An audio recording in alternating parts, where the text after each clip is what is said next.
Jesucristo dejó a sus apóstoles y les dio una orden: enseñar. ¿Qué era lo que tenían que enseñar? Lo que les ha mandado. No lo que a usted le parezca, no lo que usted opine, lo que Jesús ha mandado. La iglesia de Jesucristo, los apóstoles de Jesucristo se conocen porque ellos van a enseñar no sus ideas, sino lo que el Señor ha mandado. Enséñenles a guardar todo lo que yo les he mandado. ¿Cómo termina? Yo estoy con ustedes todos los días hasta que se termine este mundo. Y yo estoy con ustedes todos los días hasta que se termine el mundo. En castellano, este mandato será para siempre: bautizar en el nombre del Padre, el Hijo y el Espíritu Santo, y enseñar lo que Jesús ha mandado. Verdadero apóstol de Cristo, el que enseña lo que Jesús ha mandado. ¿Y cuál es el falso apóstol de Cristo? El que enseña otra cosa que Jesús no ha mandado. El verdadero adorador es aquel que conoce a Dios, y el verdadero adorador sabe quién es Dios. Dice la Biblia en San Juan 4:24, y donde estamos estudiando, Juan 4:24 dice: Dios es espíritu, y los que le adoran en espíritu y en verdad es necesario que adoren. El verdadero adorador sabe quién es Dios, sabe que Dios es un ser que es espíritu, es un ser espiritual, y al ser espíritu quiere decir que es un ser incorpóreo. Si Dios es espíritu, entonces no tiene un cuerpo como nosotros. Si Dios es espíritu, entonces tú no puedes tener una imagen de Dios. Porque entonces, si es un pedazo de madera, si es un pedazo de yeso, entonces Dios ya no es un espíritu. Es algo material y Dios no es algo material. No puedes hacer de Dios una imagen, una escultura de madera o de yeso, o pintarlo y decir: este es Dios, a Él lo voy a adorar. No, porque la Biblia dice que Dios es espíritu y que Dios busca adoradores que le adoren en espíritu y en verdad. Por eso aquí no tenemos ninguna imagen, porque adoramos a Dios en espíritu y en verdad, porque es la clase de adoración que Dios busca. Vuelvo a repetir: espíritus rebeldes, charlatanes, hablan puras falsedades y mentiras, charlatanes, que lo que hacen es engañar a la gente. No vienen con la palabra de Dios, traen la Biblia para que usted diga: ay, este es bueno, pero no vienen a enseñar la doctrina de Dios. Charlatanes, no vienen de parte de Dios, sino ellos mismos por su cuenta agarran la Biblia y comienzan a predicarla a su manera. No, así no es. Pablo dice que el presbítero debe estar preparado para refutar a esos charlatanes, a esos rebeldes que vienen atacando la doctrina de Cristo, la sana doctrina. Siga. Y engañadores. Además de charlatanes, ¿qué son? Engañadores. Vienen engañando, sembrando mentira tras mentira. Siga. Hay que taparles la boca. ¿Qué hay que hacer con esa gente? Taparles la boca. Ah, ahí no dice hay que quedarse callado con la boca tapada. No, no entiendan mal. Ahí dice hay que taparles la boca.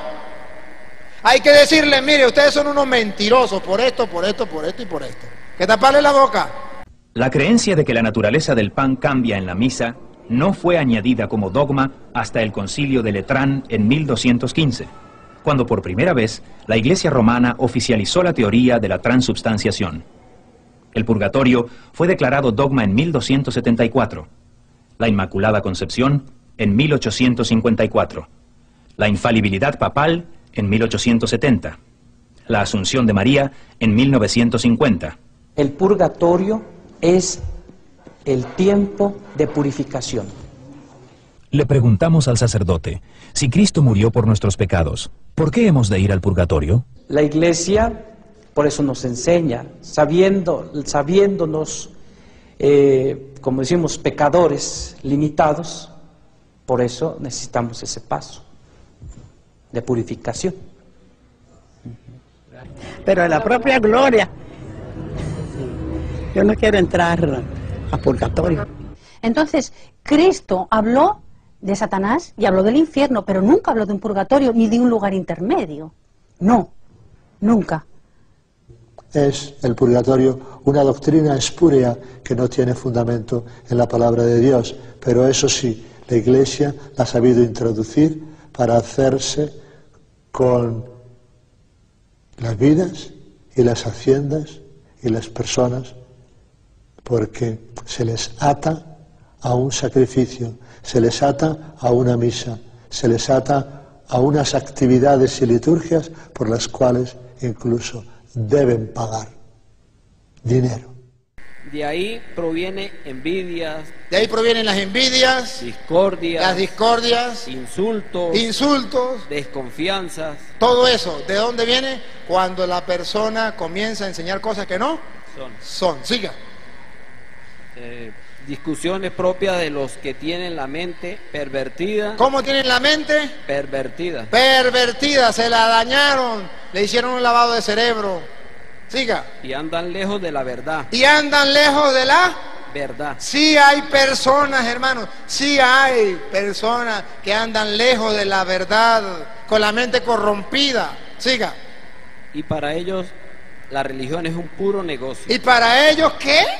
La religión es un puro negocio. La religión es un puro negocio. Porque obligan a las personas que supuestamente quieren servir a Dios a tomar un voto de pobreza. Pero el voto de pobreza lo lleva desde el Papa hasta el más simple párroco. No es únicamente para los curas de alguna parroquia. Por lo tanto, el Papa debería de vivir en pobreza. Un cardenal debería vivir en pobreza como lo debería hacer el párroco. Pero ¿cómo se puede vivir en pobreza cuando ellos están manejando tantos millones de dólares provenientes de aproximadamente 2.000 millones de personas en el mundo? ¿Cómo van a manejar votos de pobreza cuando los depósitos de oro sólido en bancos suizos o en la Reserva Federal de Estados Unidos es de billones de dólares? O sea, estamos hablando de miles de millones de dólares en oro sólido. Eso no tiene ninguna congruencia poder hablar de un voto de pobreza.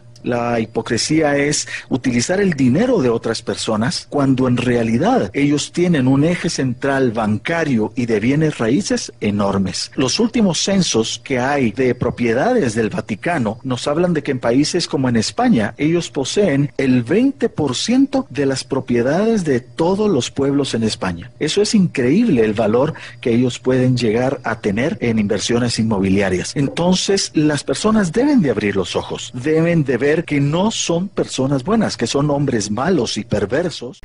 Ellos mismos se creen maestros de la ley. Siga. Pretenden ser maestros de la ley. De la ley, cuando en realidad no entienden ni lo que dicen. Cuando en realidad no entienden ni lo que dicen. Ni las teorías de que parecen tan seguros. Ni las teorías que parecen tan seguros. Entonces, en realidad no entienden ni lo que dicen y las teorías que pretenden estar tan seguros. Ustedes los escuchan a ellos predicar y dicen, nah, guara. Pero resulta que no saben ni lo que dicen ni de lo que están tan seguros. Bueno, ahora advertencia de Cristo. Él nos viene a decir que hay falsos profetas. Mire cómo lo advierte Cristo. Vamos a Mateo capítulo 7, versículo 15. Como lo advierte nuestro Señor Jesucristo. Mateo capítulo 7, versículo 15 en adelante.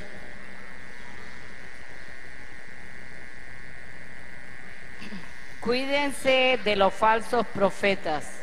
¿Cuídense de qué? De los falsos profetas. Ah, sí hay falsos profetas. Hago hincapié en esto. Sí hay falsos profetas. Son ticos, eso no parte en un plato. Dice la Biblia, cuando uno los ve, usted dice, una ovejita. Eso no trae nada de maldad. Eso no trae nada de engaño. Ay, puro, qué tiernos que son. O vienen a ustedes, ¿cómo vienen? Pero ¿Cómo por- vienen? Pero por dentro. Ay, mujer, son ¿cómo lobos- vienen? Disfrazado de oveja. ¿Cómo vienen? Pero por dentro son No, lobos. no, no, usted no me está siguiendo la idea. Vienen a ustedes como vestidos de ovejas. Cuando en realidad. Ahora sí, por dentro, cuando en realidad, son lobos feroces. en realidad son lobos. Capten la idea. En apariencia es una Oveja. oveja, una cosa muy distinta. Pero en la realidad, lobos, lobos, lobos. En los últimos años, la Iglesia Católica se ha visto sumergida en una serie de críticas hacia sus sacerdotes debido a las constantes denuncias por abuso sexual contra menores. Muchos de estos abusos han salido a la luz pública varias décadas después de ocurridos, aunque la mayoría se ven obstaculizados por la propia jerarquía católica que encubre a los sacerdotes pederastas cambiándolos de parroquias. En la última década, el Vaticano ha destituido a 884 sacerdotes pederastas, derivado de una investigación de 3.420 casos de abuso sexual a menores. En México, uno de los casos más recientes y que ha sentado precedente dentro de la arquidiócesis de nuestro país es el del cura de San Luis Potosí, Eduardo Córdoba, acusado de abusar sexualmente de al menos 100 menores de edad. El Vaticano ordenó en mayo pasado la baja definitiva del padre Córdoba tras determinar su responsabilidad en las acusaciones de pederastia. Y Eduardo Córdoba ha causado baja de la Iglesia Católica. Sin embargo, las investigaciones por parte de la Iglesia Católica contra Córdoba Bautista datan desde 1998, cuando la Arquidiócesis de San Luis Potosí inició un proceso en su contra, pero lo declaró libre de responsabilidad. En 2004 se le abrió un segundo proceso, pero nuevamente fue absuelto en noviembre de 2008. La Procuraduría General de Justicia de San Luis Potosí confirmó que el expadre Eduardo Córdoba se encuentra como indiciado y 19 personas han presentado una denuncia masiva en su contra. En 2002, la Iglesia mexicana fue acusada de cubrir los casos de abuso e incluso de pagar dinero para comprar el silencio de las víctimas. Un caso relevante es el de Marcial Maciel, fundador de la Legión de Cristo, quien murió en 2008 entre acusaciones de abuso sexual contra seminaristas y niños. Y aunque las acusaciones fueron negadas por años por parte de la Legión de Cristo, esta finalmente reconoció públicamente los crímenes realizados por su fundador. La red de sobrevivientes de abuso sexual por sacerdotes ha presentado acusaciones contra el cardenal Norberto Rivera Carrera por proteger a varios sacerdotes, entre ellos a Nicolás Aguilar Rivera, procesado en Tehuacán, Puebla, por abuso sexual contra al menos 60 niños, y quien fue transferido a Estados Unidos, en donde también fue investigado por la policía de Los Ángeles por el abuso de 26 varones durante sus 10 meses que permaneció en esa entidad. En numerosos casos, los padres acusados de pederastia solo han sido sometidos a tratamientos y evaluaciones psicoterapéuticas por parte de las autoridades eclesiásticas. En Coahuila, la Iglesia Católica abrió una casa de rehabilitación para obispos y sacerdotes en crisis moral, espiritual y psicológica, para tratar situaciones y problemáticas específicas como la pederastia. Pero cualquiera que sea la causa, no existe justificación alguna que explique un acto tan cruel y ruin hacia los menores que han sido abusados sexualmente, y la Iglesia Católica, con el Papa Francisco al frente, deberá tomar medidas más drásticas contra los clérigos que hayan cometido este tipo de abusos. Pero me siento interpelado a hacerme cargo de todo el mal que algunos sacerdotes, bastantes en número, no en comparación con la totalidad, hacerme cargo y a pedir perdón del daño que han hecho por los abusos sexuales de los niños. Del conocimiento público. A principios de 2014, México logró reunir 200 casos de pederastia para presentar ante la ONU, mientras que Estados Unidos 65,000. Según los datos del Departamento de Investigaciones sobre Abusos Religiosos y el Centro de Investigaciones del Instituto Cristiano Mexicano, el 30% de los más de 14,000 sacerdotes católicos que aproximadamente existen en México cometen algún tipo de abuso sexual.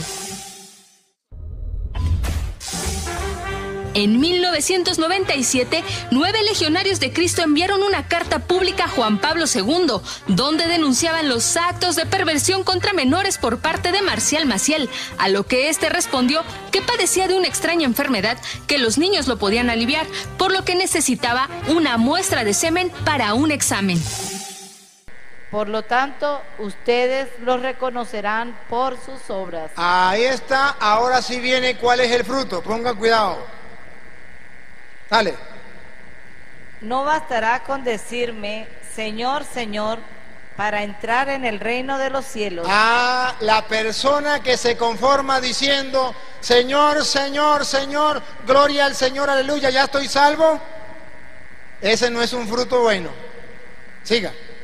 Más bien entrará el que hace la voluntad de mi Padre. ¿Cuál es el fruto bueno? El que haga lo que Dios manda, la voluntad de Dios, el que cumple la palabra de Dios, el que la cumple, el que le hace caso a la doctrina de Cristo, el que no inventa otra doctrina, el que no se conforma con decir Señor, Señor, y ya estoy salvo porque creo en Dios. No, sino que hace caso a la doctrina de Cristo. Cuídense de los falsos profetas. Los frutos de un falso profeta viene diciendo mentiras. Los frutos de un verdadero árbol de Cristo, un verdadero apóstol, viene a decir la verdad. Siga. Aquel día muchos me dirán, Señor, Señor, hemos hablado en tu nombre. Epa, ¿qué le parece a ustedes ese fruto? ¿Bueno o malo? A ver, díganme. Ese fruto, Señor, Señor, hemos hablado en tu nombre. ¿Qué? ¿Ese fruto qué le parece? ¿Bueno o malo? Que usted hable en el nombre de Dios. Bueno. Por los frutos lo van a conocer. Pero cuidado, ¿no? Porque aquí dice, Señor, Señor, hablamos en tu nombre. Parece que el fruto es bueno. Siga. Y en tu nombre hemos expulsado demonios. Por los frutos lo reconocerán. Mire, aquí en nuestra iglesia se expulsa demonios. ¿Cómo se ve el fruto? Bueno. Siga. Hemos expulsado demonios y realizado muchos milagros. En esa iglesia se hacen muchos milagros. ¿Ven los frutos? ¿Ven los frutos? Buenos. Vamos a ver qué dice Cristo. Entonces yo les diré claramente, nunca les conocí. ¿Se dan cuenta que ese no es el fruto que Dios quiere? Que no está hablando de los frutos esos. Está hablando del fruto de que usted tiene que predicar la palabra de Dios exactamente como Cristo la mandó. Enséñenles a guardar lo que yo les he mandado. Porque si usted predica la palabra de Dios, pero no es como Cristo la mandó, sino como a usted le parece, usted predicó la palabra de Dios casa por casa, sí señor, bajo el sol y bajo la lluvia. Pero al final yo le diré, no lo conozco. No predicó la verdad. Usted puede ser que expulse demonios en el nombre de Cristo, salgan los demonios y salen los demonios, pero usted enseñó mentiras, no lo conozco. Usted hizo un milagro, usted vio que la suegra suya la mató un carro y llegó el pastor y le dijo, levántate en el nombre de Cristo, y se levanta. Pero dice la Biblia, no los conozco. Si uno escucha estas palabras mías y las pone en práctica, dirán de él, aquí tienen al hombre sabio y prudente que edificó su casa sobre roca. Ese es el fruto bueno, el que escucha la palabra de Dios no la cambia. Es un hombre inteligente que construye su casa sobre roca. El fruto es bueno, ponga cuidado, siga. Cayó la lluvia, se desbordaron los ríos, soplaron los vientos y se arrojaron contra aquella casa, pero la casa no se derrumbó, porque tenía cimientos sobre roca. Al árbol bueno no se corta y se tira al fuego, no se derrumba. Es al malo. Pongan cuidado ahora los frutos malos. Pero dirán del que oye estas palabras mías y no las pone en práctica. Es decir, no le importa la palabra de Dios, sino viene enseñando doctrinas de hombre, mentiras. ¿Qué dirán de él? Aquí tienen a un tonto. A un tonto. Predicaba la palabra de Dios, pero era tonto porque estaba predicando mentiras. que construyó su casa sobre arena. Cayó la lluvia, se desbordaron los ríos, soplaron los vientos y se arrojaron contra esa casa. La casa se derrumbó y todo fue un gran desastre. Todo árbol malo será cortado y arrojado al fuego. Es un desastre. Entonces la Biblia nos viene a enseñar que el apóstol de Cristo debe enseñar la verdad, no la mentira. Yo espero ir al cielo si es que yo hago obras buenas y si yo cumplo lo que Jesús me ha pedido. Si fuera por buenas obras la salvación, pues yo creo que las personas ricas tendrían más oportunidad. Pero realmente lo que nosotros necesitamos es recibir, aceptarle a Jesucristo como Salvador personal. Es su sangre la que nos ha comprado como el precio infinito para nuestra salvación, para nuestra vida eterna. Pero, ¿a los católicos les ha sido enseñada esta verdad? Preguntamos a los católicos romanos en todo el mundo hispano, ¿qué tiene que hacer uno para salvarse? ¿Qué necesita para ir al cielo? ¿Puede hacer una lista de cosas? Bueno, una lista no, porque pues sería tardado, pero haciendo actos para mis semejantes sí lo podría hacer. Yo quisiera que solamente leamos un versículo de la palabra de Dios en Juan capítulo 6, versículo 47. Jesús dijo, el que cree en mí tiene vida eterna. Así de sencillo, así de fácil. Parece fácil, pero sin embargo es lo más difícil, porque tenemos que renunciar a todos estos conceptos humanos y religiosos para poner exclusivamente nuestra fe en Jesús. A través de su sacrificio nosotros tenemos la vida eterna. Una noche, Rocío Pestaña Segovia, como una expresión de sus votos a la Iglesia, me grabé una cruz a fuego vivo como se marca una res. Puse una cruz al fuego y cuando estaba roja, me metí un pañuelo en la boca para no gritar, que nadie lo viera. La doctrina católica es un evangelio a base de obras. Todo es según lo que tú hagas. Si lo haces correcto, bien, y si no, estás listo. Si la salvación es por obras, ¿cuántas obras tenemos que hacer? ¿Y está seguro que irá al cielo el católico romano normal y corriente? ¿Cree usted que logrará ir al cielo?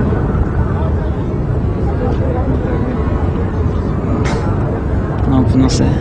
Eso ya es cosa que decide Dios. ¿Okay? Yo creo que pues nadie sabe, ¿no?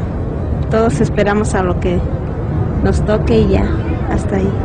Miguel Carvajal recuerda cómo procuraba obtener la salvación cuando todavía pertenecía a los franciscanos. Dentro de la Iglesia Católica, especialmente la orden franciscana, que es una orden muy mística, se hacía toda clase de sacrificios. 3 veces a la semana, lunes, miércoles y viernes, en este templo muy grande, cerradas las puertas ya en la noche, nos desvestíamos y nos dábamos con unas cadenas de 5 puntas de acero que se llamaban disciplinas, y con esto nos pegábamos hasta terminar todo el Salmo 51, en la Biblia Católica es el Salmo 50, Miserere mei Deus secundum maniam misericordiam tuam.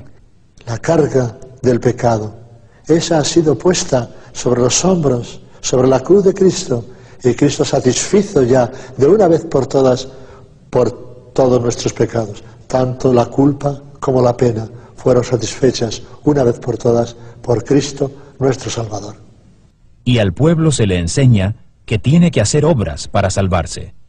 Aunque las Escrituras dicen claramente que la salvación es por la gracia, por la fe, y eso no de vosotros, es don de Dios. Ese es el disfraz, ahí se ocultan. Tras de ese título se esconden, o como es el lobo vestido de oveja. En realidad son falsos apóstoles, engañadores, disfrazados de apóstoles de Cristo. Siga. Y esto no es maravilla. Y esto no es maravilla, no se sorprendan. Pues el mismo Satanás se disfraza de ángel de luz. Ay, esto no lo sabían los católicos. El mismo Satanás se disfraza de ángel de luz. Se disfraza de ángel de luz. Es cierto que el Papa de la Iglesia Católica es el anticristo. ¿Qué es esto? Y esto es la historia del fracaso de Dios. This here, in this item, is the history of God's failure. Es un vía crucis. It's the way of the cross. Pequeño vía crucis. A small way of the cross. Es como Jesús fue sufriendo as Jesus suffered desde que lo condenaron a muerte when they condemned him hasta que fue sepultado. To when he was buried. Tenemos que recordar que nosotros seguimos a Jesucristo, cuya vida, humanamente hablando, acabó en un fracaso, en el fracaso de la cruz.